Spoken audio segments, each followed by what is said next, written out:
Once upon a time, there was an old man named Kanback. He had nothing except his old wife and their old yurt. The man made their living by hunting and fishing. He was so thin that even a breath of wind could raise him and take away. That is why the man had that nickname, Kanback, which means tumbleweed. When he happened to catch only 2 fish a day, a fox would take one of them. She made life miserable for the old man. As such, the old man Kanback decided to leave for other, far places to avoid the cunning and evil follower. The man collected all his belongings, upped sticks and went. He had been walking over days until he felt tired. Then Kanback buried his possessions, fish offal and leather bottle of Iran in 3 different places. As he got rid of the weight, he became so light that wind caught the man and took him above the ground. The old man then found himself in a gorge among huge mountains. He fell by a giant who held 2 mountains and hit them together. "Where are you going, old man? Let us see who is stronger," suggested the giant. He took a huge stone, threw it up, and immediately seized the stone as easily as if it was a ball. "Now it is your turn to play, old man," said the giant. The old man approached the stone, held onto it, and started looking up and down, but did not lift the stone. He kept doing this for a long time, and finally the giant became annoyed. "What is taking you so long? Throw it up," he said impatiently. The old man Kanback replied, "I'm afraid of doing this. If I throw the stone up, the sky will turn over and fall. If I do not catch the stone, the earth will split." At that moment, the giant got frightened off. He grabbed the old man's hand and begged, "I admit your strength, old man. Just please do not throw the stone. Both of us can die." Thus, the old man realized the giant was silly and suggested, "Let us gut the earth."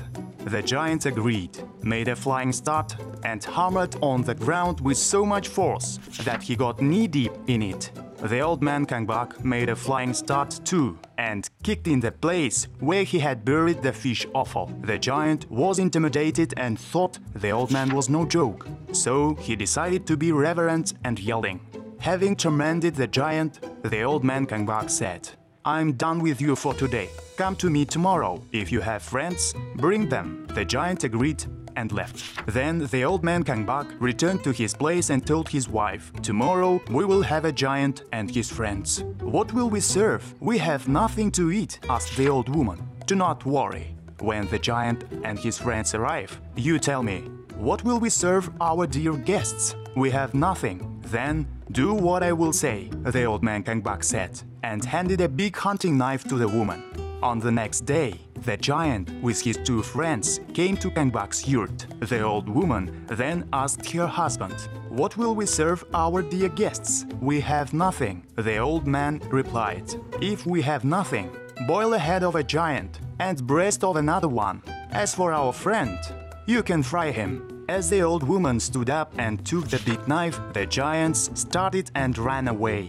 The giant, a friend of the old man, was in such a hurry that did not notice the yurt on his shoulders. The old man Kanback shouted, "Hey, my friend, leave my yurt. I will find you anyway."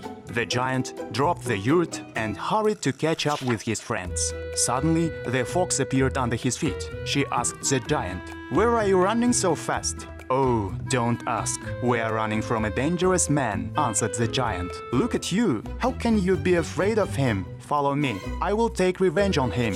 The giant went along with the fox, turned back and headed toward the old man's place. Kanback saw them from afar and shouted, "Hey, fox! Both your father and grandfather owed me. Do you intend to pay me off the debts with 1 giant? Do not even approach my house. I will not accept 1 giant. It is a very low price." Having heard the old man's words, the giant grabbed the fox's tail, spun her around, and then threw the fox down. Thus, the fox breathed her last. This is how the old man Kanback, thanks to his cunning, got rid of his enemies, the fox and the silly giant.